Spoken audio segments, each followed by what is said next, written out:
आज मंत्रिपरिषद ने 14 विषयों पर निर्णय लिए हैं और पहला विषय है बिहार राजस्व कर्मचारी संवर्ग संशोधन नियमावली 2023 के गठन के संबंध में है।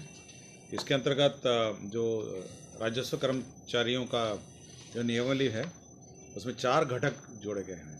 पहला है कंप्यूटर क्षमता एवं जांच परीक्षा में उत्तीर्ण होने का घटक। दूसरा हिंदी टिप्पणी एवं प्रारूपण परीक्षा में ससमय उत्तीर्ण। तीसरा है विभागीय परीक्षा का प्रावधान अब नियमावली में किया गया है। और चौथा है अनुकंपा के आधार पर नियुक्ति का प्रावधान। तो ये 4 प्रावधान जो है जो पूर्व में स्वीकृत नियमावली था उसमें संशोधन किया गया है। तो बिहार राजस्व कर्मचारी संशोधन नियमावली 2023 के गठन की स्वीकृति दी है।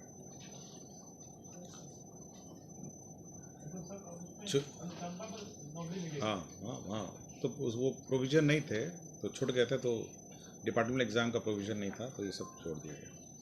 दूसरा है कि ये वित्त विभाग का प्रस्ताव है और निर्वाचन से संबंधित है।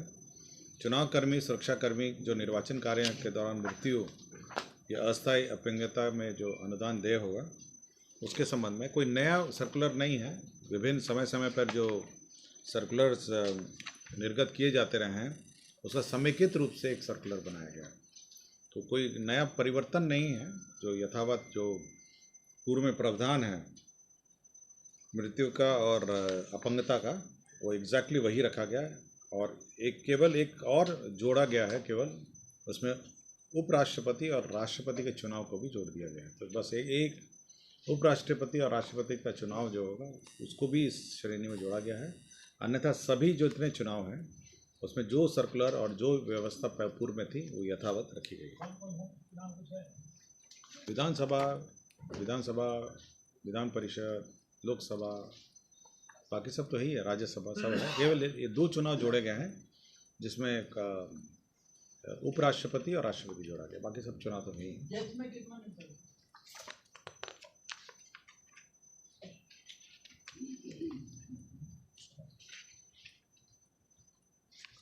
30 लाख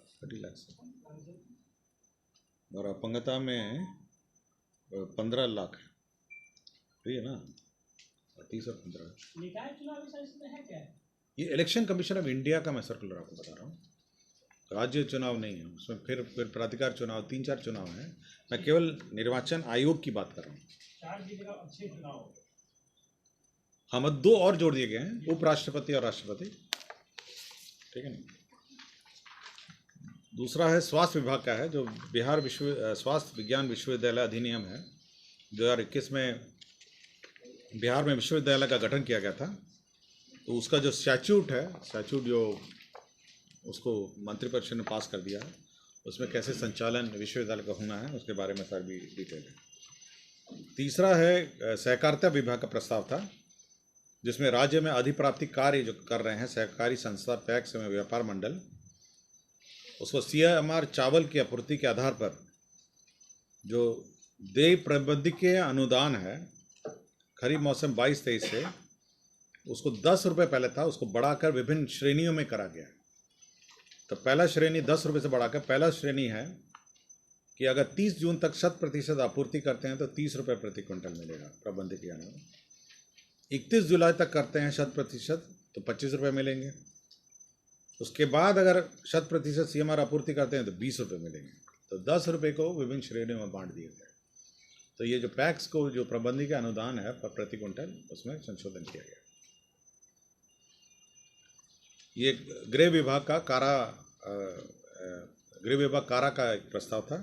कारा चिकित्सा सेवा को सुदृढ़ बनाने में मानसिक रोग से ग्रसित बंदियों को विशेष चिकित्सा सुविधा हेतु राज्य के सभी 8 केंद्रीय कारा में अभी क्लिनिकल साइकोलॉजिस्ट रहेंगे।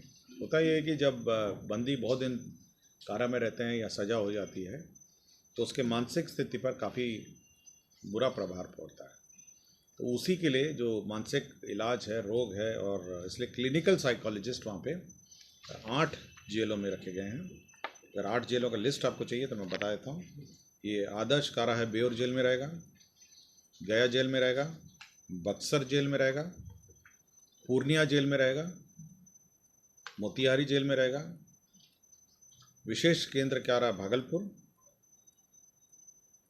और केंद्र कारा भागलपुर और खुदीराम बोस केंद्र कारा मुजफ्फरपुर। 8 जेल हैं। 8 जेल में ये 8 है। मैं फिर से पढ़ दूँ। 8 हो गया। देखिए, बेर हो गया पटना, एक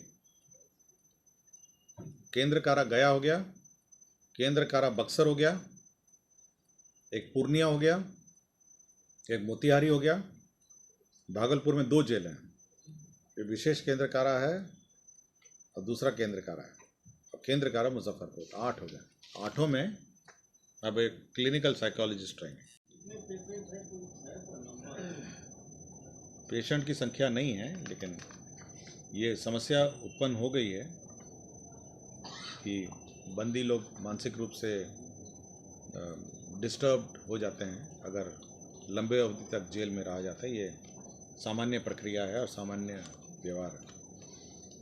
राजस्व एवं भूमि सुधार विभाग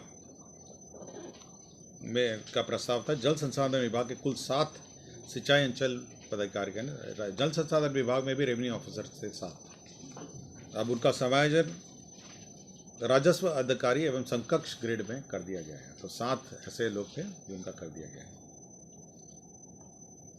बिपाड़, आपको याद होगा, बिपाड़ है गया में, बिपाड़ का संचालन हो रहा है और बिहार प्रशासनिक संस्थान बिपाड़ जो है गया में, तो वहाँ पे जो लैंड एक्विजिशन का पुनरीक्षित प्राक्कलन स्वीकृत किया गया। तो 54,11,46,571 रुपये का रिवाइज्ड एस्टिमेट सैंक्शन हुआ लैंड एक्विजिशन का। स्वास्थ्य विभाग में जो 2 डॉक्टर हैं, माननीय उच्च न्यायालय के आदेश से उनको भुगतान हुआ है। स्वर्गीय डॉक्टर निकहत रिजवी एवं अब्दुल हनान की 60 वर्ष की आयु में रिटायर हो गए थे और इनकी जो सेवा है, ये दोनों यूनानी चिकित्सा पदाधिकारी थे और माननीय उच्च न्यायालय का कहना था कि जिस डेट से आपने मेडिकल जो रेगुलर मेडिकल वालों को आपने 62 किया है, इनको भी होना चाहिए था। तो इसलिए इनको भी 62 करते हुए जो रिटायरमेंट बेनिफिट हैं और रिटायरमेंट ड्यूज़ हैं उनको भुगतान होगा। तो 2 हैं, स्वर्गीय डॉक्टर निकहत रिजवी और एक डॉक्टर अब्दुल हनान।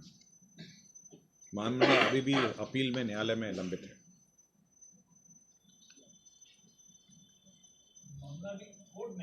नहीं, अपील, सरकार ने अपील फाइल किया है, बट ये सब्जेक्ट टू अपील है। माननीय उच्च न्यायालय के आदेश का अनुपालन हुआ। हाँ, अपील फाइल।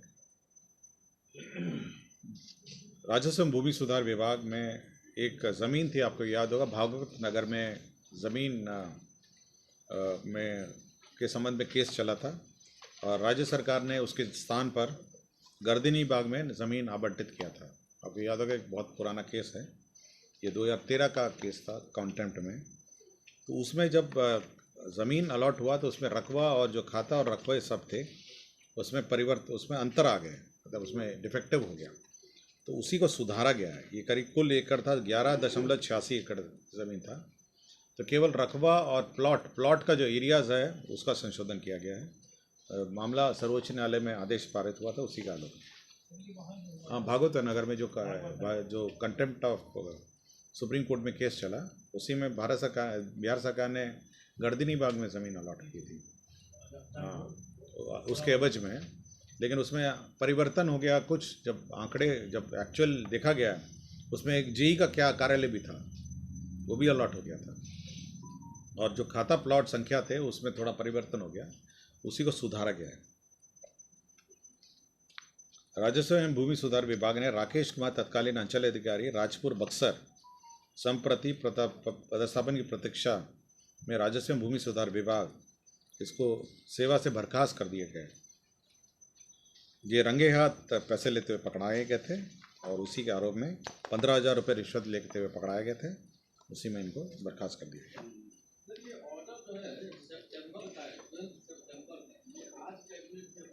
कौन सा?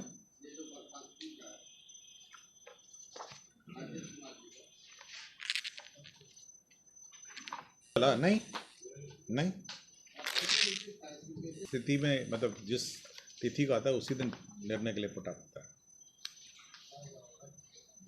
और कैबिनेट में वही सब प्रस्ताव लिए जाते हैं, तो पिछला कैबिनेट और इस कैबिनेट के बीच में प्राप्त होते हैं।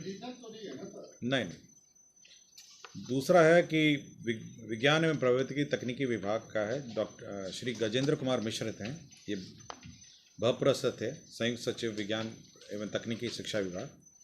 31/10/2023 को रिटायर हो रहे थे, उनको 2 वर्ष का एक्सटेंशन मिला है।